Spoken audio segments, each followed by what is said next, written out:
నా పేరు పరమకర్ణ గోపాలకృష్ణ. ఇది బడిలో భగవద్గీత అనేదానికి ప్రచారకర్తలు. భగవద్గీతని అన్ని స్కూళ్ళల్లో, మీ స్కూల్లో ఎన్నేళ్ళ నుంచి ఇస్తున్నామో తెలుసా? 2 years, 3 years నుంచి ఇస్తున్నాం. సో ఇప్పటికీ కూడా అంటే జస్ట్ రాసుకుపోతున్నారు పిల్లలు, దాన్ని చదవడం లేదు అని అంటున్నారు. ఎందుకు చదవడం లేదని హర్ష గారితో అడిగితే, మెయిన్ ఈ శ్లోకాలు పలకడం మా టీచర్ చెప్పి రాకపోవచ్చు, ఆయన డిక్లేర్ చేయలేదు, రావు అని అనలేదు, ఆయన రాకపోవచ్చు కాబట్టి దాన్ని ఒక ట్రైనింగ్ ఇస్తే బాగుంటుంది అని అన్నారు. సో ట్రైనింగ్ అంటే 700, నరేష్ గారు ప్రిన్సిపల్ గారు ఉన్నారు కదా, ఆయన అన్నాడు 700 శ్లోకాలు మా వాళ్ళతో పలికియండి అన్నారు. 700 శ్లోకాలు పలకడానికి ఎంత టైం పడుతుంది? 3 days పడుతుంది. సో 3 days చెప్పడం లేదా, దాంట్లో చిన్న చిన్న పాయింట్స్ మనం తెలుసుకోవడం లేదా? ఇప్పుడు మ్యాథ్స్ ఉన్నాయి సార్, మెలకువలు తెలిస్తే సార్. ఇప్పుడు మనం మ్యాథ్స్ ఉన్నాయి సార్, ఒక్కొక్క సబ్జెక్ట్. మన సబ్జెక్టు తెలుగు ఇప్పుడు అనర్గళంగా పిల్లలు మాట్లాడుతున్నారు, ఎందుకంటే ప్రాంతీయ భాష మాతృభాష కాబట్టి మాట్లాడుతున్నారు. మరి రాసే టైంకి వస్తే, రాసే విషయానికి వస్తే వాళ్ళ రాత మారిపోతుంది, మార్కుల రూపంలో తలరాతే మారిపోతుంది వాళ్ళకి. సో ఇది 10th క్లాస్లో బాగా కనబడుతుంది. 9th క్లాస్ నుంచి 10th క్లాస్కి ప్రమోట్ అయినప్పుడు మనం పరీక్ష చేసుకోవాల్సిన పరిస్థితి వచ్చింది తెలుగు టీచర్. ఏంటి అని అంటే రాదు. మీరే ఇందాక అన్నారు, క్లాస్ రూమ్లో మాత్రమే తెలుగు మాట్లాడాలి, క్యాంపస్ లేకపోతే ఇంగ్లీష్లోనే మాట్లాడాలి. మీకు అందరికి గుర్తుంటుంది, మనం హిందీ సార్ చిన్నప్పుడు హిందీ గడిబా అనేవారు ప్రతిదానికి. ఏదైనా ఒక వర్డ్ ఉంటే కదా, కామన్ అనుకోండి, ఇలా చెప్పేవారు. మన తెలుగు కూడా ఒకటి ఉంది, ప్రతిదానికి తలకట్టు, దీర్ఘం, ఎన్నో ఉన్నాయి మనకి. సో పిల్లలకి అవి రాకపోవచ్చు. ఇప్పుడు చూడండి సార్, ఇక్కడ రాయడానికి కారణం ఏమంటే ఇది గురు ప్రణామం అంటారు.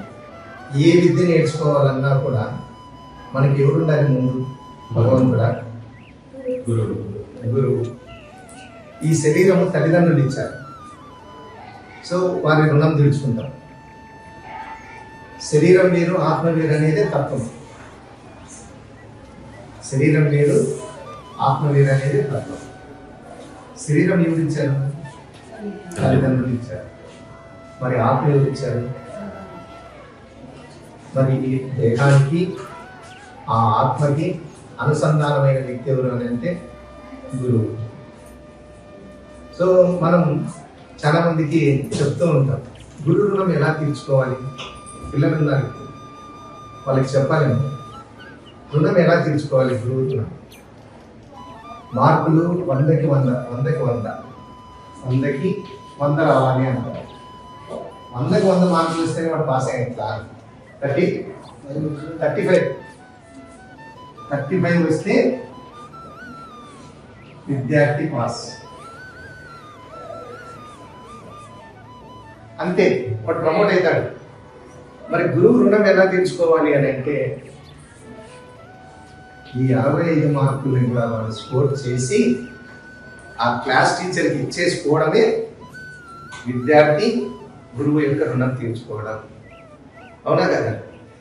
ఈ 35 మార్కులు వస్తే వాడు హ్యాపీ, అందరూ హ్యాపీ. 35 మార్కులు వస్తే విద్యార్థి హ్యాపీ, టీచర్ హ్యాపీనా? టీచర్కి ఎన్ని తాలింపులు ఉంటాయి.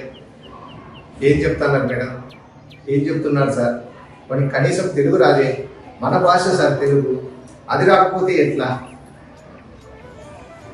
కొన్ని కులాలలో భాష ఉంది కానీ వ్యాకరణం లేదు, అలా అయిపోయింది తెలుగు. అందరికీ తెలుగు వచ్చు కానీ వ్యాకరణం రాదు. వ్యాకరణం మీన్స్ గ్రామర్ తెలియదు. ఇంకా అటువంటిప్పుడు ఇంకేమొస్తుంది? తిట్లు వస్తాయి మనకు, అంతే, ఇంకేం రావు. సో అలా విద్యార్థి సబ్జెక్టు 35 తెచ్చుకొని పాస్ అయితే వాని మార్క్ లిస్ట్లో తెచ్చుకున్నప్పుడు మాత్రమే విద్యార్థి కూడా పాస్ అయినట్టు, మనల్ని గెలిపించినట్టు, గురువుల్ని గెలిపించినట్టు. సో దేహాన్ని ఇచ్చిన తల్లిదండ్రులకి అన్నం పెట్టి రుణం తీర్చుకుంటాం. సోల్ని ఇచ్చిన భగవంతునికి పూజలు చేసి పునస్కారాలు చేసి రుణం తీర్చుకుంటాం. మరి ఇటు దేహానికి అటు ఆత్మకి అనుసంధానమైనప్పుడు అన్న వాటి రుణం ఎప్పుడు తీర్చుకుంటాము అంటే ఒక్కొక్క దశలో ఒక్కొక్క విధంగా తీర్చుకుంటాం. విద్యార్థి దశలో మార్పునిచ్చి కొద్దిగా పెద్ద అయిన తర్వాత భగవంతుని చింతన ద్వారా సమాజ సేవ ద్వారా రుణం తీర్చుకుంటాం. జీవితంలో మనిషి 5 రుణాలు తీర్చుకోవాలి అంటారు.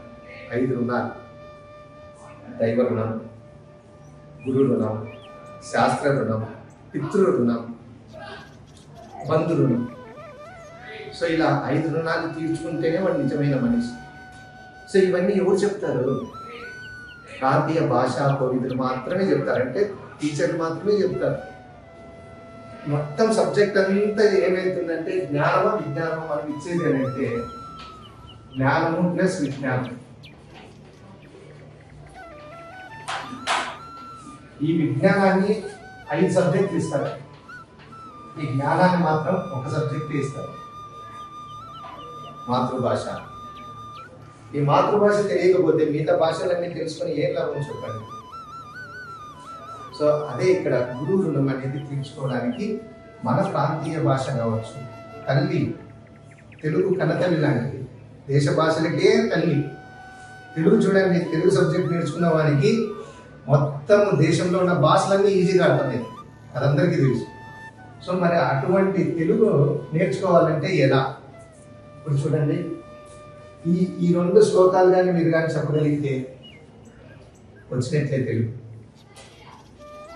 ముఖ్యంగా ఏదైనా ఒక వ్యాసం రావాలి అంటే తెలిసి ఉండాల్సింది ఏంటి అంటే వ్యాకరణం తెలిసి ఉండాలి. ఒక ప్యాసేజ్ తెలియాలంటే గ్రామర్ తెలిస్తేనే కదా ఈ వాసు అని. సో మరి మనకి ఈ వ్యాసం తెలియాలి అని అంటే ఇందులో ఇక్కడ ఏముంది, ఇక్కడ ఏముంది, ఒక అక్షరానికి ఇక్కడ ఇది చూడండి సార్, ఈ అక్షరం ఉంది, ఈ అక్షరంలో ఏమేమి ఉన్నాయి, ఏమున్నాయి సార్? ఇక్కడ అద్వైత అంటున్నా, దానికి ఏముంది?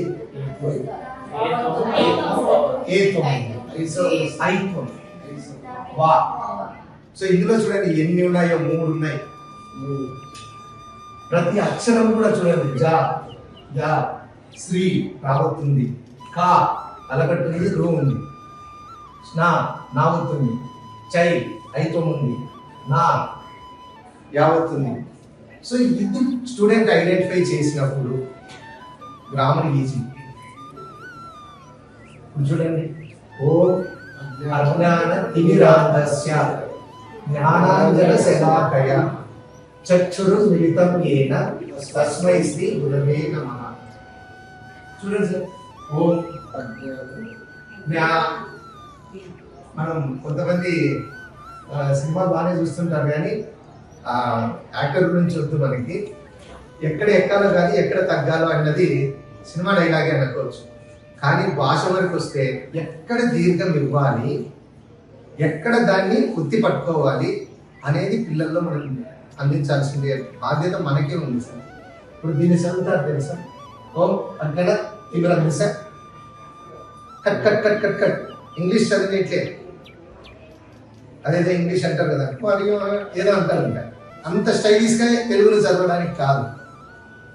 ఓ ఎందుకంటే మన భాష ఎంత స్పష్టంగా పలిగితే అంత ఐక్యూ లెవెల్స్ పెరుగుతాయి. వీళ్ళందరూ చీప్ అనుకుంటారు తెలుగు భాష అంటే, ఈ చీప్ అయిన మాటనే బాగా పలికితే చీఫ్ అయిపోతారు వాళ్ళు. చీప్కి చీఫ్కి చాలా తేడా ఉంది కదా.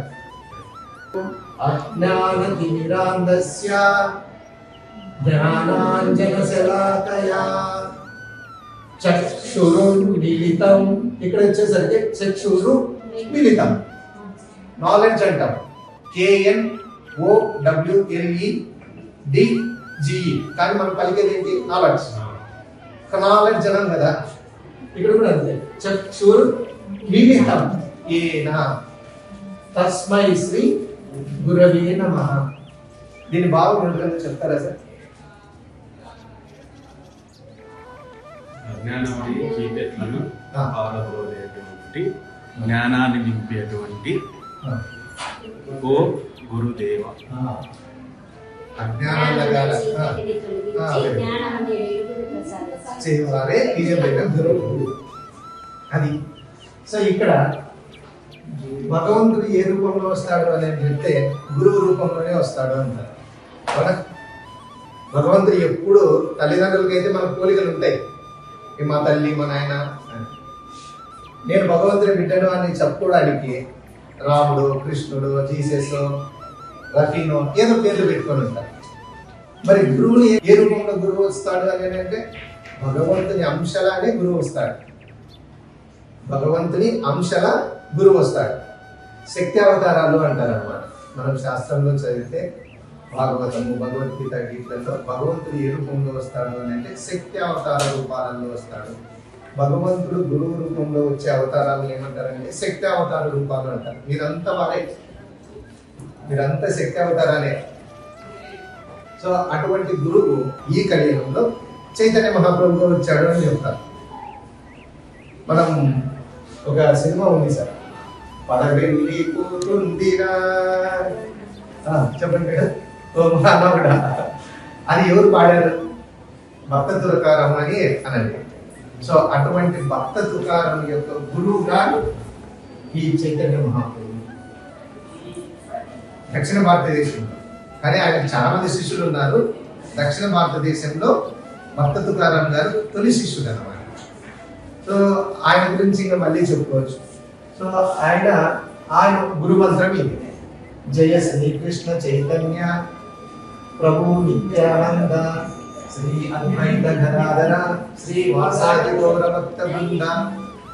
పంచతత్వ మంత్రము అంటారు అన్నమాట. సో భగవంతుడు 5 రూపాలలో తన విస్తారాన్ని చేసుకుంటే ఇలా జై శ్రీకృష్ణ చైతన్య ప్రభు 1, నిత్యానంద 2, శ్రీ అద్వైత 3, గదాధర 4, శ్రీ వాసాది 5, గౌర భక్త బృంద ఈ 5 మందికి మనము ప్రణామం చేస్తున్నాము. సో ఇది మా గురు మంత్రం. మేము భగవద్గీత నేర్చుకోవాలన్నా, భగవన్ నామాన్ని పలకాలన్నా మా గురు మంత్రము పంచతత్వ మంత్రము అని. అందుకే ఇది గురు యొక్క ఎసెన్స్, ఇది గురువు. ఇప్పుడు నా పేరు పరమకర్ణ గౌరహరిదాసు. పరమకర్ణ గౌరహరిదాసు పేరు ఓకే, నేను లేకపోయినా కూడా నా పేరు ఉంటుంది, మీకు గుర్తొస్తాను కదా. అలానే భగవంతునికి భగవంతుని నామానికి తేడా లేదు, గురువుకు గురువు నామానికి తేడా లేదు. సో ఇక్కడ ఇది గురు ప్రణామ మంత్రం అంటే ఈ శ్లోకము ఏ మతానికి సంబంధించింది?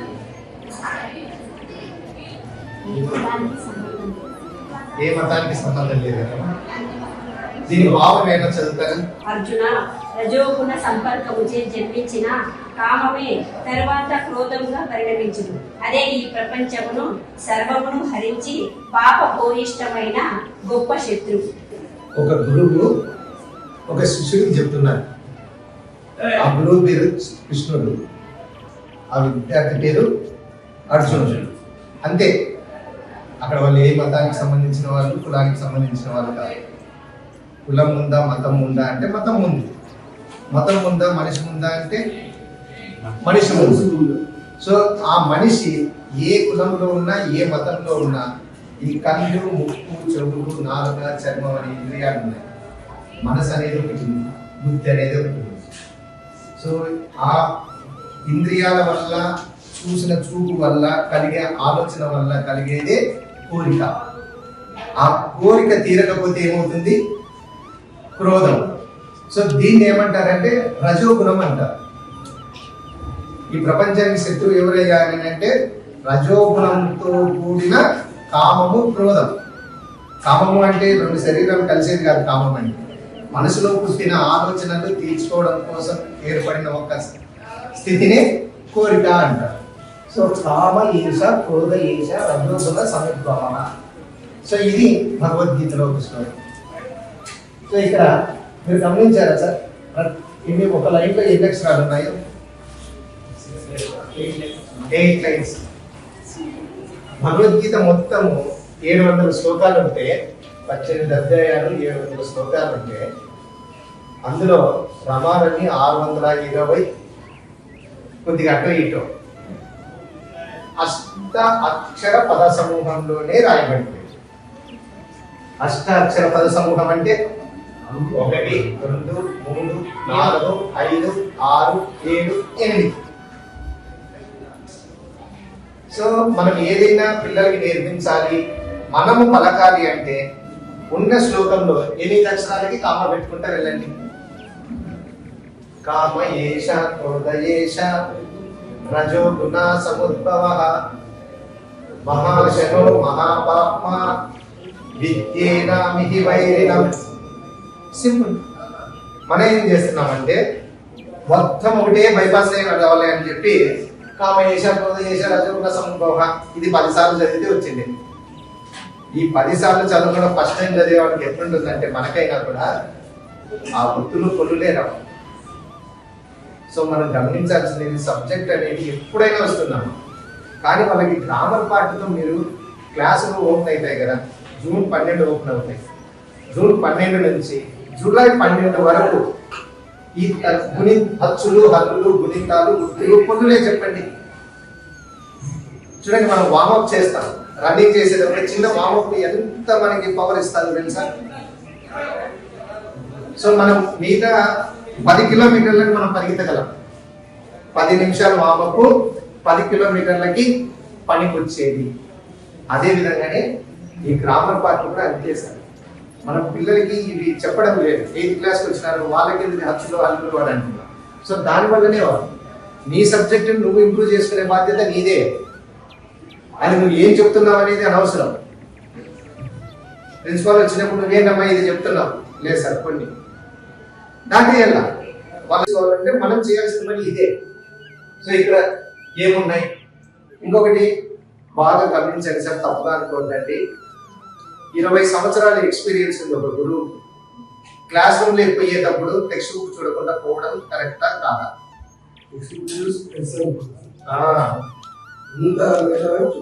ఎంత గొప్ప విద్యావేత్త అయినా క్లాస్ రూమ్ లోకి పోయేటప్పుడు చెప్పే విషయాన్ని చూసి వెళ్ళాలి.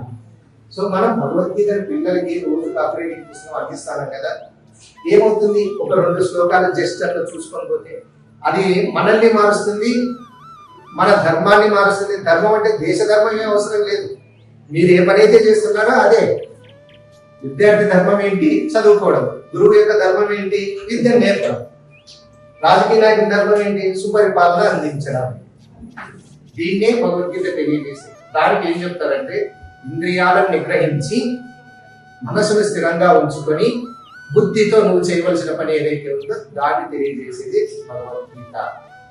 ఇప్పుడు ఇంద్రియాలను నిగ్రహించుకోవాలంట. ఉదాహరణకి సపోజ్ ఇక్కడ ఉంటాము, ఏ చిగిరి అనే పాట పైకి వస్తుంది.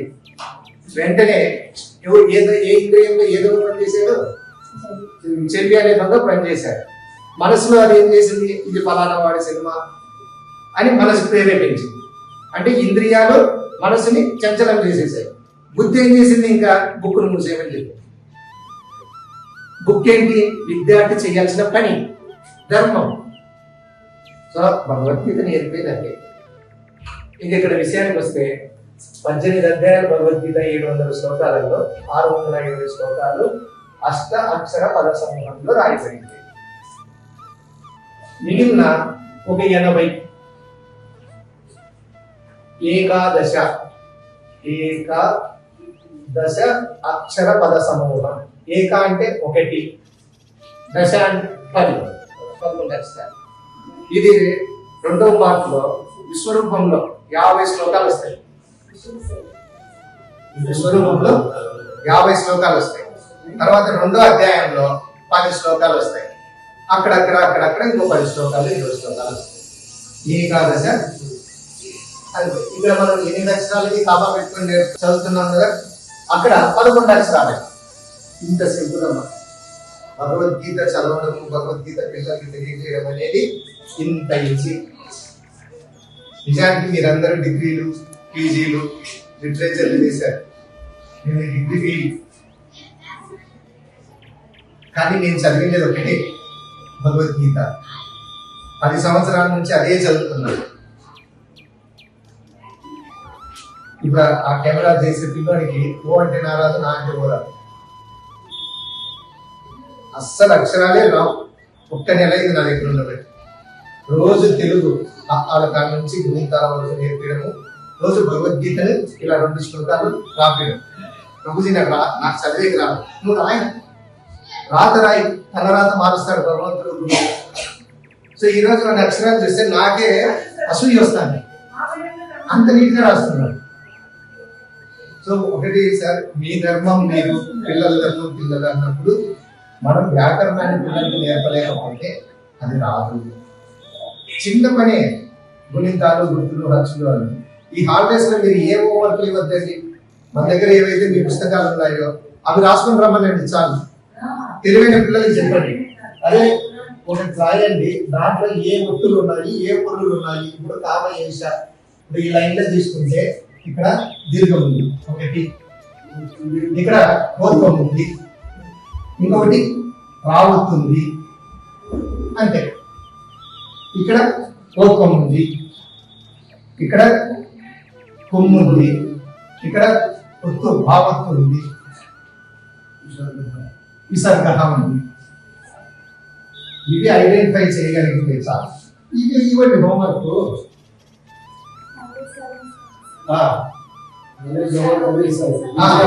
Okay, very good. ఇస్తాము, వాళ్ళని రాసుకొని రమ్మండి, వాళ్ళని ఐడెంటిఫై చేయమని చెప్పండి. రాసుకొని రండి అంటే రాసుకొని వస్తారు, బట్ ఐడెంటిఫై చేయండి. ఇదో 2 శ్లోకాలు, ఏదో ఒక శ్లోకం, ఈ శ్లోకంలో ఏమేమి ఉన్నాయో చూడండి. ఐక్యులు మనిషి పెరుగుతాయి తల్లి వాళ్ళకి.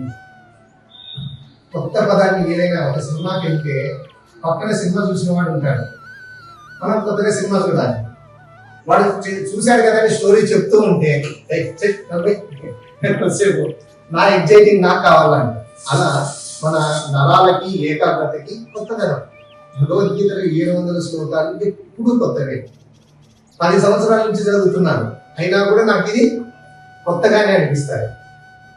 సో భగవద్గీత శ్లోకాలు పలకడము ఇంతే. పిల్లలకి కూడా తెలియజేయడంలో నేను చెప్పిన పాయింట్ ఏమంటే, అష్ట అక్షర పద సమూహంలో దీన్ని చదవడం చెయ్యండి అని.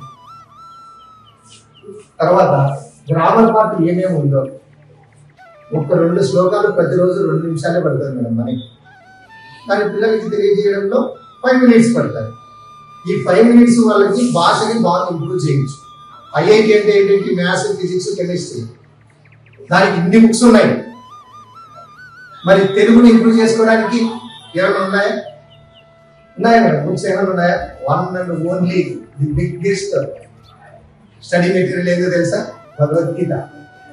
సాంస్క్రిట్, అది Sanskrit mother of language, Telugu mother of Andhra.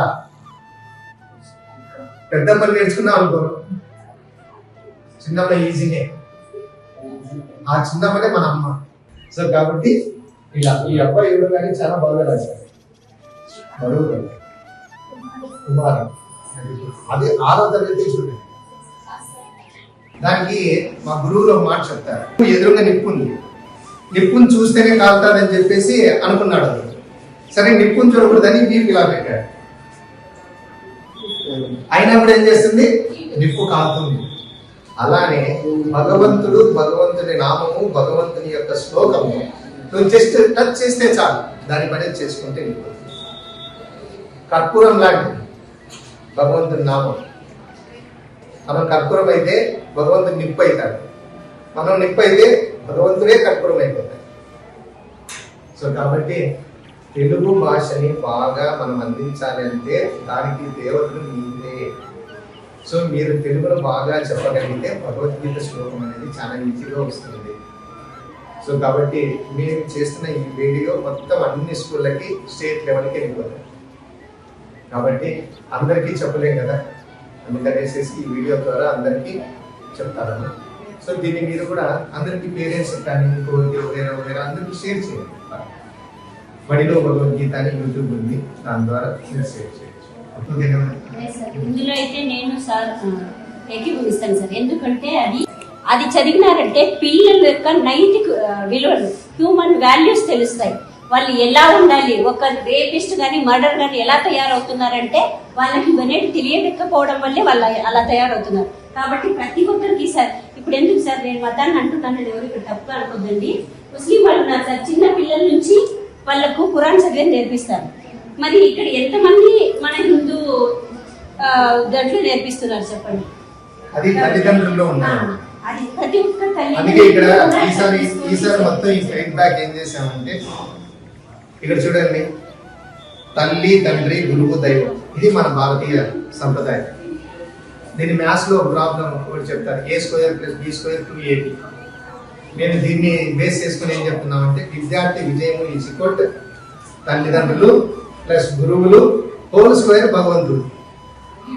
చూడండి, ఒక ల్యాడర్ ఉంది. ఒక ల్యాడర్ తీసుకుంటే తల్లి, తండ్రి, గురువులు, విద్యార్థి, విజయం. ఇది మన కాన్సెప్ట్. మీరు చెప్తారు మేడం, సంస్కారం ఎక్కడి నుంచి వస్తుంది? ఇది ఏ మతానికి అతీతమైంది కాదు సార్, ఏ మతానికి సంబంధం లేదు బుక్కి. సో కాబట్టి దీన్ని అందరూ ముందరికి తీసుకెళ్లాలని కోరుకుంటూ, హరే కృష్ణ. హరే కృష్ణ.